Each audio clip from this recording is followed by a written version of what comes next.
नमस्कार बंधुरा आपनारा सबाई निश्चयई भालो आछेन।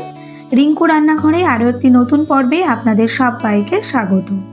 बंधुरा आज आमी तैरी करब कुद्री चच्चड़ी। निश्चयई आपनारा एई सब्जीटाके सबाई चेनेन। बाजारे एखन पर्यन्त एई सब्जीटाई मने हय हातेर नागाले पाওয়া যায়। যাই হোক এই সবজিটা দিয়ে যে রেসিপিটি আমি বানাবো আশা করি আপনাদের ভীষণই ভালো লাগবে, তাই আমার সাথে শেষ পর্যন্ত থাকার অনুরোধ রইল। এই কুদ্রি চচ্চড়ি বানাবার জন্য এখানে আমি 1 কেজি কুদ্রি নিয়ে এখন এগুলো কেটে নেব।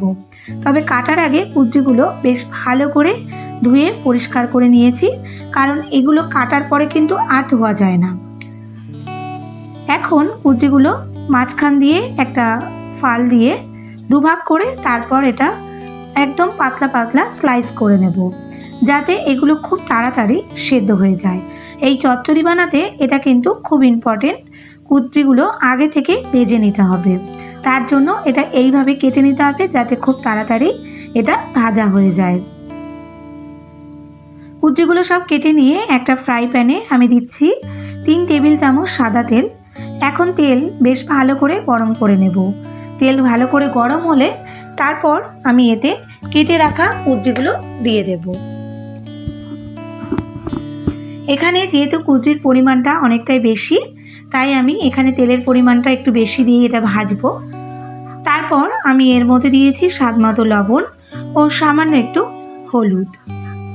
এই লবণটা দেওয়াতে এই কুদ্রিগুলো খুব তাড়াতাড়ি যেমন সেদ্ধ হবে তেমনি ভাজাটাও খুব তাড়াতাড়ি হয়ে যাবে। লবণ এবং হলুদটা বেশ ভালো করে মিশিয়ে নিয়ে এখন এটা মিডিয়াম ফ্লেমে 10 থেকে 12 মিনিট ধরে ভেজে নেব। খুব হাই ফ্লেমে ভাজলে এর থেকে যেহেতু জলটা ছাড়ে, তাই নিচে থেকে লেগে গিয়ে এটা কিন্তু অনেক সময় পুড়ে যেতে পারে। তাই আমি এটা লো টু মিডিয়াম ফ্লেমে 10 থেকে 12 মিনিট ধরে ভেজে নেব। তারপর এটা ভাজা হলে একটা আলাদা পাত্রে নামিয়ে রাখবো।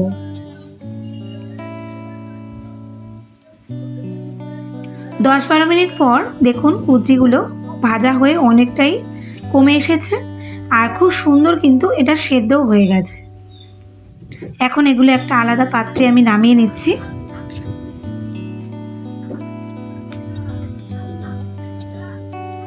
এরপর আমি কড়াইতে আবারও দিয়ে দিচ্ছি 2 টেবিল চামচ সাদা তেল। তেল গরম হলে এতে দিয়েছি হাফ চামচ কালো জিরে, আর কালো জিরেটা আমি 5 সেকেন্ডের মতো ভেজে নিয়ে তারপর এতে দিয়েছি 10-12টা রসুন কুচি। রসুন কুচি দিয়ে এখন 1 মিনিটের মতো ভেজে নেব। তারপর এর মধ্যে দিচ্ছি 2টো মাঝারি সাইজের পেঁয়াজ কুচি। পেঁয়াজটা যে খুব লাল লাল করে ভাজতে হবে তেমনটা নয়, একটু নরম হওয়া পর্যন্তই এটা ভেজে নেব।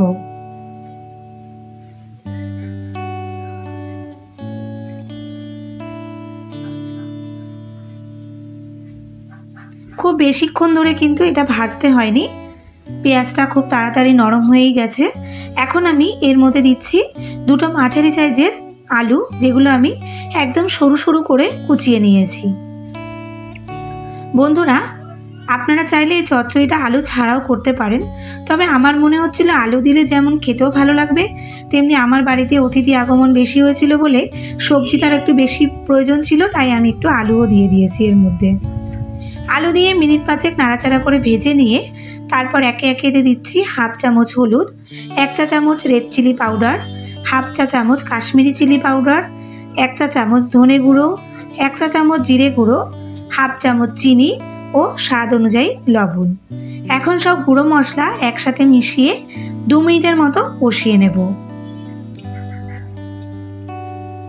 আর এই কষানোতে আলুর মধ্যেও যেমন এই মশলাটা ঢুকবে, তেমনি আলুটাও কিন্তু অনেকটা তাড়াতাড়ি ভাজাও হবে। 2 মিনিটের মতো কষিয়ে নিয়ে তারপর আমি এতে দিচ্ছি 1 মুঠো চীনাবাদাম বাটা, আর বাটিটা ধুয়ে দিলাম সামান্য পরিমাণে জল। এই বাদাম বাটা দেওয়াতে এই চচ্চড়িটার টেস্ট কিন্তু একেবারে আলাদা হয়ে যাবে। আপনারা চাইলে এখানে পোস্ত বাটা কিংবা চালমগজ বাটাও দিয়ে এটা করতে পারেন, তবে আমার মনে হচ্ছিল আজকে একটু বাদাম বাটা দিয়ে এটা করব, তাই আমি এটা দিয়েছি। বাদাম বাটাটা দিয়ে আমি 2-4 বার নাড়াচাড়া করে এর থেকে তেল ছাড়া পর্যন্ত অপেক্ষা করেছি। আর দেখুন বন্ধুরা এর থেকে তেলটাও ছেড়ে এসেছে। এখন আমি এর মধ্যে ভেজে রাখা কুদ্রিগুলো দিয়ে দেব। বন্ধুরা, কেমন লাগছে আমার আজকের এই রেসিপি কমেন্টে কিন্তু অবশ্যই জানাবেন। আর আমার যেসব বন্ধুরা এখন আমার চ্যানেলটি সাবস্ক্রাইব করেননি তাদের কাছে আমার রিকোয়েস্ট, আপনারা এই রকম নিত্য নতুন ঘরোয়া রান্না যদি আরও দেখতে চান তবে আমার চ্যানেলটি সাবস্ক্রাইব করে আমার পাশে থাকবেন এবং পাশে থাকা বেল আইকনটি ক্লিক করে দেবেন যাতে আমার পরবর্তী ভিডিওর নোটিফিকেশনটি আপনার কাছে সবার আগে পৌঁছে যায়। আর এর সাথে সাথে আমার পুরনো বন্ধুদের আমার পাশে থাকার জন্য জানাই অসংখ্য ধন্যবাদ। কুদরিগুলো দিয়ে ভালো করে মিশিয়ে 2-4 বার নাড়াচাড়া করে তারপর এর মধ্যে দিলাম 1 কাপের মতো জল দিয়ে আবারও বেশ ভালো করে মিশিয়ে নিয়ে এটা ঢেকে রান্না করব 10 মিনিট। বন্ধুরা, এই জলটা দেওয়াতে কুদরিটা বেশ ভালো করে সেদ্ধ যেমন হবে তেমনি এটা বেশ মাখা মাখাও হয়ে যাবে। আর চচ্চড়ি একটু মাখা মাখা হলেই খেতে কিন্তু ভীষণই ভালো লাগে। 10 মিনিট পর দেখুন বন্ধুরা, আমি যে জলটা দিয়েছিলাম সেটা পুরোপুরি শুকিয়ে গেছে আর তেলটাও বেশ ভেসে উঠেছে। আর সবজিটাও দেখুন কত সুন্দর সেদ্ধ হয়ে বেশ মাখা মাখা হয়ে এসেছে। আর ঠিক এই সময় আমি এতে দিয়েছি 1/2 চা চামচ গরম মশলা। গরম মশলাটা দিয়ে আবারও একটু নাড়াচাড়া করে মিশিয়ে নিচ্ছি। তারপর এতে আমি দেব কিছুটা কসুরি মেথি। কসুরি মেথিটা হাতের মধ্যে নিয়ে একটু গুঁড়ো করে তারপর ছড়িয়ে দিচ্ছি, এতে এর ফ্লেভারটা খুব সুন্দর আসে। আর দেব সামান্য পরিমাণে ধনেপাতা কুচি। বন্ধুরা, আপনাদের হাতের কাছে যদি কসুরি মেথি না থাকে তবে শুধু ধনেপাতা দিয়েও এটা বেশ ভালো লাগে। তারপর সব কিছু আবারও বেশ ভালো করে মিশিয়ে নিচ্ছি আর এইভাবেই তৈরি হয়ে যাবে কুদরি চচ্চড়ি।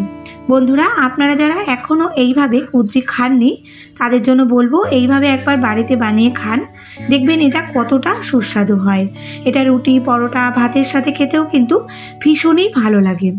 ভালো লাগলে একটা লাইক করে দেবেন, সাথে শেয়ার ও কমেন্ট করতে কিন্তু একদমই ভুলবেন না। এখন তাহলে আসি বন্ধুরা, দেখা হচ্ছে খুব শিগগিরই।